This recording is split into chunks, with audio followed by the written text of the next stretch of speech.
오늘 한국 증시 양시장은 좀 급하게 빠지고 있습니다.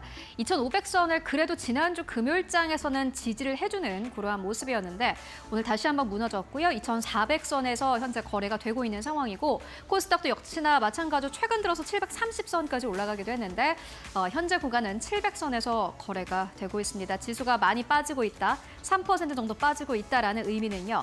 현재 시장에 상장되어 있는 대부분의 기업들이 3% 이상의 하락세를 나타내고 있다라고 보시면 될 것 같습니다.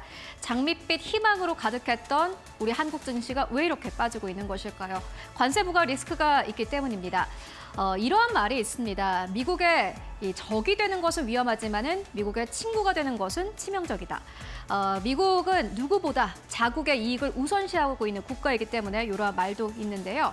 이번에 여실히 드러났습니다. 우방국이었던 캐나다와 멕시코에도 관세를 부과한다라고 밝혔습니다. 시장에선 당연히 충격을 받았고요. 한국에도 언젠가는 이 관세 부과 리스크가 다시 한번 부각될 수 있겠다라는 우려감이 오늘 한국 증시 아주 강력하게 나타나고 있습니다.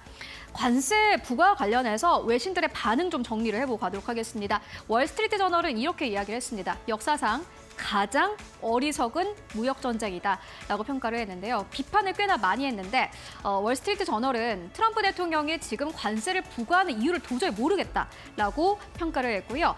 아무런 이유도 없이 관세를 부과하고 있다. 트럼프는 관세 자체를 선호한다. 라고 이야기를 했습니다. 뉴욕타임즈도 좀 비슷한 평론을 했는데요. 뉴욕타임즈는 트럼프에게 관세는 수단이 아닌 목적일 뿐인 것 같다라는 의견을 냈습니다. 뭔가 관세 부과를 통해서 어떠한 목적을 잘 이뤄내야 되는데 실질적으로 지금 많은 국가들이 그 목적이 도저히 무엇인지 모르겠다라는 게 바로 문제인 것 같고요. 오히려 관세 부과로 미국 소비자들에게는 부담이 될 수밖에 없다라고 뉴욕타임즈는 평가했습니다.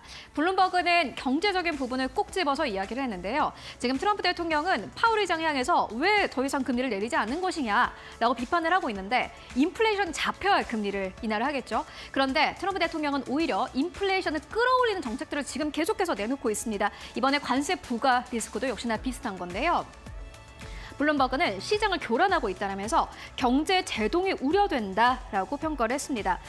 특히나 휘발유 그리고 자동차 가격 상승이 우려된다라면서 이번에 멕시코와 캐나다에 관세를 부과한 것은 분명한 실수다라고 밝히기도 했습니다. 그렇다면 지금 미국은 다른 국가들에게 어느 정도의 관세를 부과하고 있을까요? 실제 관세, 실효 관세율을 저희가 이렇게 좀 가지고 와봤는데요. 실효 관세율 같은 경우에는 중국의 경우 2024년을 기준으로 했을 때 10%를 조금 넘어가고 있는 것으로 분석이 되고 있고요. 중국이 아니라 멕시코와 캐나다는 사실상 실효 관세율 부분에서 봤을 때, 관점에서 봤을 때 현재 0% 관세에 불과하다라는 부분을 함께 확인하실 수 있습니다. 트럼프 대통령이 그렇기 때문에 이렇게 지금 관세를 부과하겠다라고 밝힌 것일까요?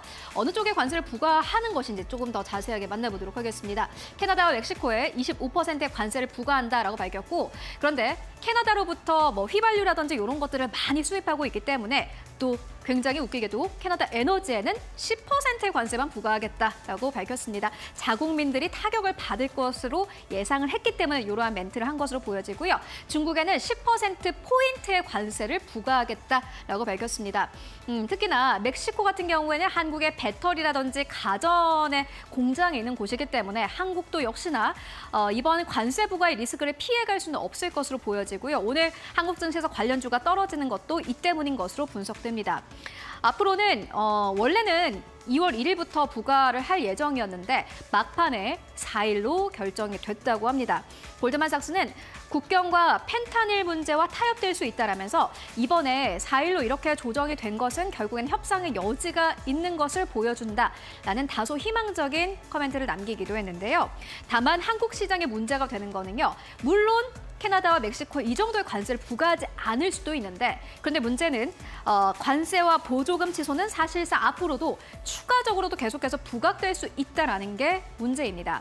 그런데 이 관세 부과 같은 경우에는요. 사실 트럼프 대통령이 당선되기 이전부터 계속해서 부각됐던 리스크이기도 합니다. 그런데 오늘 한국 증시는 도대체 왜 이렇게까지 빠지는 걸까요? 증권사의 코멘트 정리해보고 가시죠. KB증권에선 이렇게 이야기를 합니다. 버블 장세에서는 원래 단기적인 급락이 자주 나올 수 있다라고 표현을 하는데요. 코스피가 이렇게 올라가지도 않았는데 무슨 버블 장세냐라고 생각하실 수 있겠지만은 코스피 지수가 얼마나 급하게 올라왔는지를 생각해 보신다면은 지금 버블이 약간 끼어 있다라고 동의하실 수도 있을 것 같습니다. 2,400선 아래에서 2,500선까지 올라왔고 뉴욕 증시 3대 지수는 여전히 사상 최고치 부근에서 맴돌고 있습니다. 결국 한국 시장은 미국의 지수를 좀 따라갈 수밖에 없는 그러한 측면이 있는데 미국 증시가 이제 버블 장세에 들어섰고 미국 증시가 이렇게 급하게 빠지게 되면 한국 증시도 역시나 마찬가지로 빠질 수밖에 없는데요. 버블 장세 영향을 그대로 받고 있습니다. 다만 KB증권에서는 다소 긍정적인 의견을 이야기합니다. 추세적인 붕괴 가능성은 낮다라고 이야기를 하고요. 특히나 2018년과 매크로 환경이 비슷하지 않은데 중국과 달리 우방국가 관세 전쟁이 계속되는 것은 아무로 장기화될 수 있다라는 의견 함께 나왔습니다. 다만 관세 부과 리스크가 계속해서 좀 부각되는 쪽은 여전히 좀 주의를 해보셔야 될 것 같은데요. KB증권은 관련 산업은 주의하자라고 밝혔는데 관련 산업을 정확하게 지칭은 하지는 않았습니다. 그런데 관세 부과가 관련 산업 어떤 것들이 있는지 봤더니 자동차 가장 먼저 꼽히고 있고요. 한국 정부에서 내놓은 그런 자료를 베이스로 했습니다. 두 번째는 가전, 세 번째는 기계, 그리고 마지막으로는 반도체입니다. 특히나 반도체 같은 경우는 문제가 큰 게요. 1977년에 WTO의 이 ITA에 따라서 회원국 간의 무관세를 적용해 왔는데 이번에 트럼프 대통령이 이 협정을 무시하고 관세를 부과했다라는 것이 현재 시장에선 꽤나 큰 리스크로 현재 부각이 되고 있습니다. 그렇다면 우리가 지금 이 시점에서는 어느 업종을 보는 게 맞을까요? 두 가지로 나눠서 생각을 해보실 수 있을 것 같습니다. 먼저 첫 번째로는 소프트웨어 쪽인데요. 관세로부터 영향이 없습니다. 그리고 환율과도 역시나 마찬가지로 영향이 좀 동떨어져 있는 분야이기도 합니다.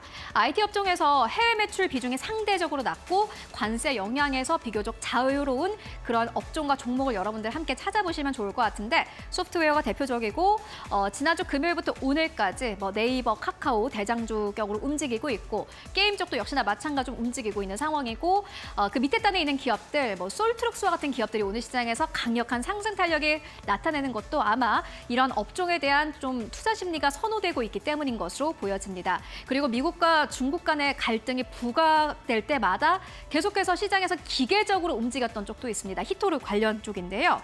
히토류 같은 경우에 오늘 시장에서 상한가에 안착한 기업들도 있는데 유니언 머티리얼, 삼화전자, 세노텍, 그리고 동국 RNS 등이 있습니다. 그리고 오늘 강간업체도 역시나 마찬가지로 움직이고 있습니다. 동양철관, 넥스틸, 하이스틸까지. 물론 요 테마주격으로 움직이는 기업들은요 아마 급등락이 계속해서 나올 것으로 보여집니다만은 이렇게 어려운 시장 안에서 또 수익을 낼 수 있는 한 가지 테마로 보여집니다. 오늘 여러분들 함께 체크해 보시면 좋을 것 같습니다.